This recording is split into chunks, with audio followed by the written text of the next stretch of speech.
Garmin Nuvi 250W. The W stands for widescreen. Drive 1.8 miles, then keep right. Let us mute that.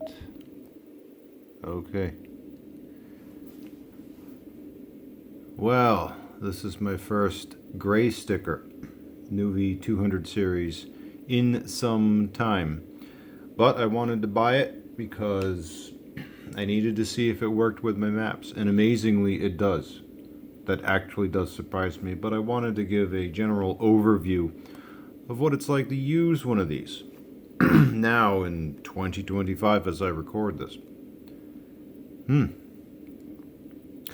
So there is 3 saving graces of this thing, but before I get into that, I'm going to cover the negatives first. First one being, notice there is no directional arrow at the top left. It tells you in text what the direction of the next turn will be. Second thing, notice there is no speedometer at all on the main map display. Do you even have one? Yes, you do. You can tap down here and you get your speedometer here. And you also get the remaining distance to your destination along with a few other fields. On the right side, yes, you can bring that up and get a more detailed view of the next turn, distance and time to turn. That's nice. And if you're searching for anything, like cities for example, you only get the ABCDE keyboard. Excuse me. The mode just brings up characters or different languages, and you can switch over to numbers and back to ABC, and that's it. No QWERTY at all. Yeah. Basic as basic gets. Oh, one other negative, and this one legitimately bothers me, is that the map zoom buttons are on the far left and the far right. This was before they started, they being Garmin, decided to put them in a cluster, either up and down, as in stacked on top of each other on the right side or the left side, depending on what model that you have. And now we get to the saving graces of this. Still can be used today. That's not the saving grace, but the first one is that in settings for time, you can set your own time zone manually, and you can set daylight savings time to auto off or on. Excuse me. And what that means is that this is not dependent on a time zone map. So even if there wasn't a gmaptz.img file in this at all, you can still set your own time zone. That's nice. Again, you're not dependent on it. I really, really, really like that. Just don't have to worry about it. The second thing is that the two-dimensional view on a Nuvi 200 series is the best there is. You go to map, and I'll just use track up as the example here.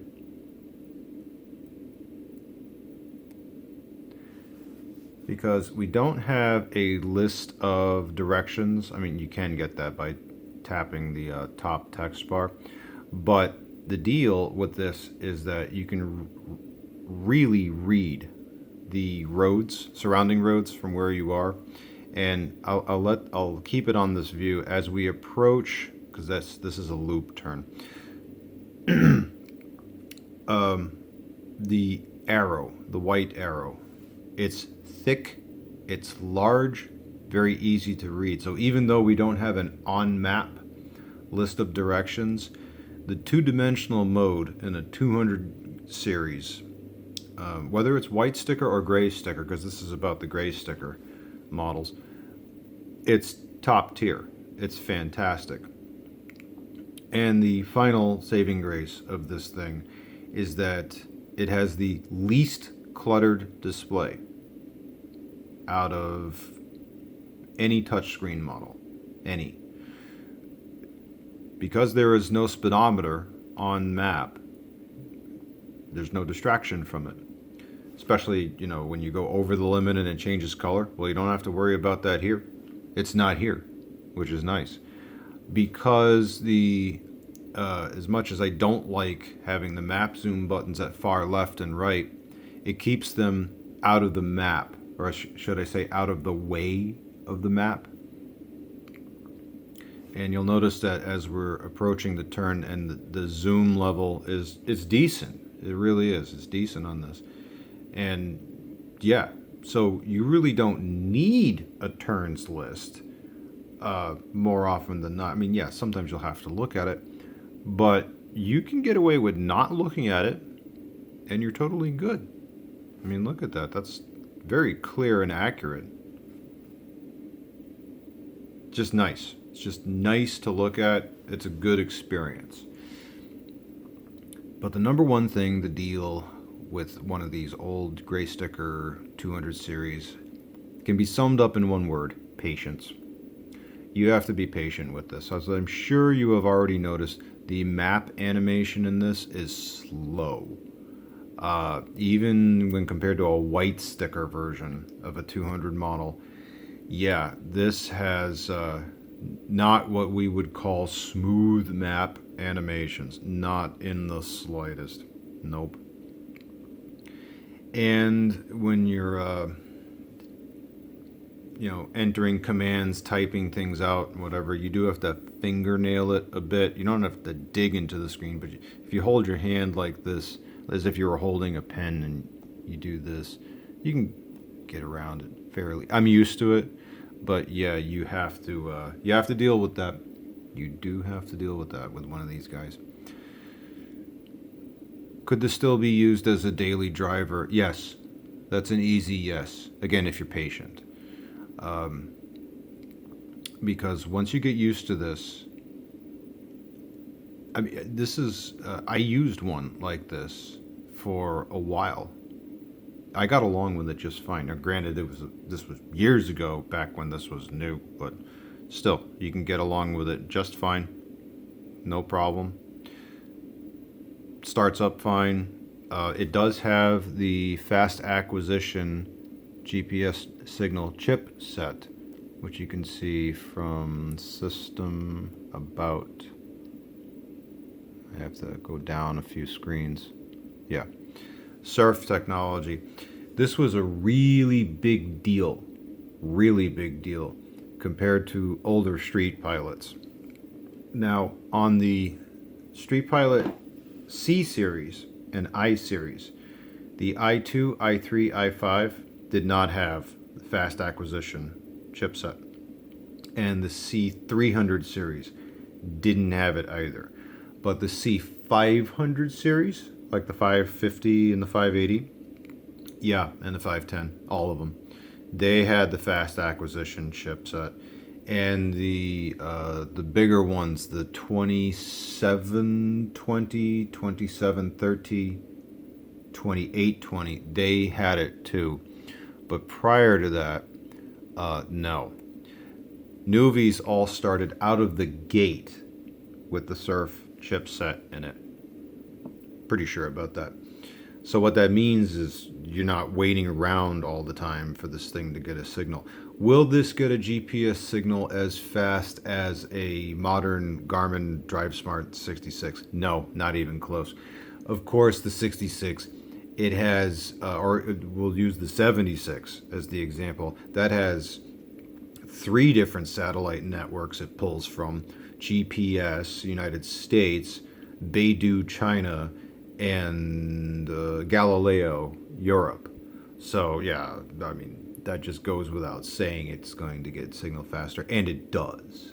But this, even being GPS only, excuse me, yes, could you use this as a daily driver? Meaning, when you get in the car in the morning, start, how fast will this get a signal? It'll be fine. It'll be fine.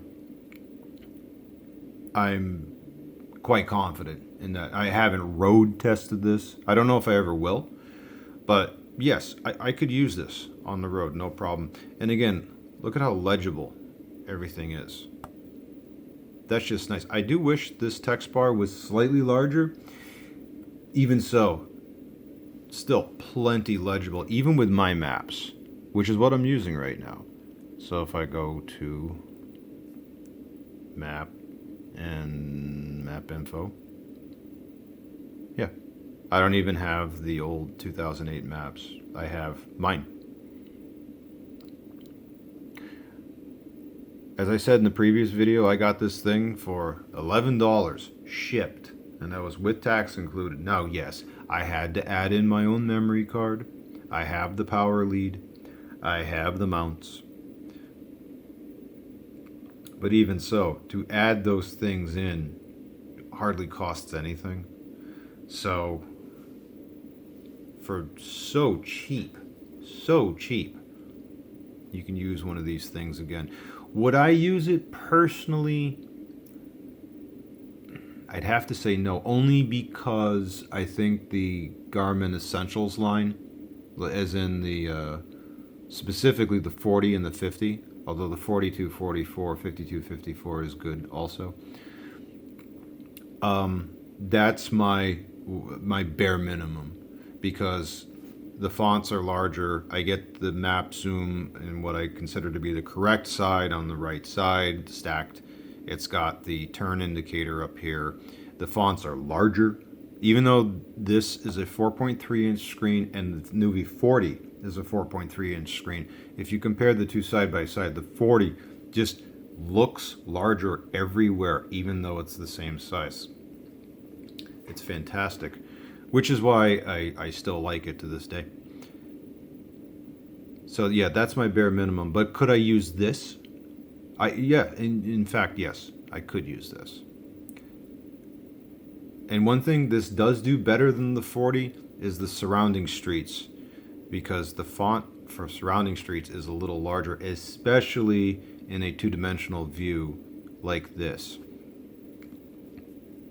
I mean, I'm looking at this right now. This thing, it's amazing. It still works. I know I said that at the beginning, but I'm just thinking, wow. And I might as well show the limited selection of little apps that it has, which is, you get a picture viewer. I mean, these are the stock photos that come in a, not that you'd ever use that. You got a little calculator, little currency converter. Yeah, how do you update it? Oh, okay, you update it manually. Last updated 2005. Oh my God. Oh, that was 20 years ago. You got your unit converter. You can convert area and distance and weight and such. Centimeters, millimeters, meters, inches, feet, etc. Oh yeah, and your world clock, and you can choose which time zone. 3 of them. You got your world map. I do like the fact you've got that sunlight display here, and you can see, yeah, Saturday, July 5. Yep, that's the time I'm recording it. Is the time correct? Yes, it is. It is 8:19 p.m. Central. You can go back to the world clock. Go back. That's it. That's all you've got for apps. This has no Bluetooth. No way to do traffic reporting. Navigator only. But that is part of its charm. Because, again, least cluttered, no distraction, or very little distraction. Just does the job. This is what made people fall in love with these things originally. It is also the reason that some people still use the 700 series, which has a very similar UI to this, like the 750, 767, 770, 780. Yeah, there are still guys to this day using those because they love the simplicity of this UI. And the gray sticker, Nuvi 200 series, same. it's the same. I covered the negatives, and I suppose there's one other negative. This does not do text to speech. You've got pre-recorded voice only. I don't remember if I showed that in the beginning. So when I do the next turn, it's going to be right on US 80. All it will say is just turn right. In 5.6 miles, keep right. That's all you get. Actually, I'll turn it up a little bit so you can hear it better. Yeah, now you really should be able to hear it. All right, here we go. In 5.3 miles, keep right. Yep. Let's turn that volume back down. If you want some fun, put it in Japanese. Just for the voice. Oh, I'm in the wrong spot. Language. Let's go Japanese.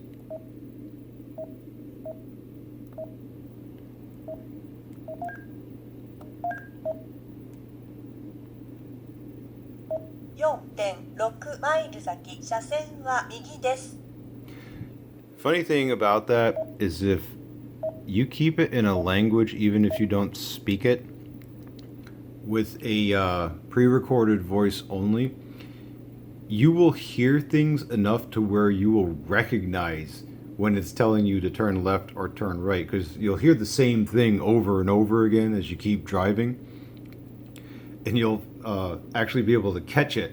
Say, oh, it's telling me to turn left or turn right, even if you do not speak the language whatsoever. I'm not saying to use this as a language learning tool, but you know, you could in a very limited way. All right, let's go back over to three-dimensional here. Where is that? Map. Yeah. 3D. Yeah, and I might as well show that too. You got boxes around everything, which I think they took that out in the white sticker version and onward, because they just made it big icons from that point. Funny that they went back to boxes, rectangles actually, in the later DriveSmart 66 and such, where everything is a box again. It's funny, they started out as boxes and returned to boxes. I don't have a problem with that. Ultimately, yes, still could be used today, although I do prefer the Essentials models 4050. Still could use this though, still could use this. It does take some effort and patience. As you saw from my prior video, just getting this thing updated, the version 410 system software, did take a little bit of legwork, but once you've got this thing going, it can still be a daily. And again, that still surprises me. I'm just shocked this thing still even works, but I'm glad it does. See y'all later.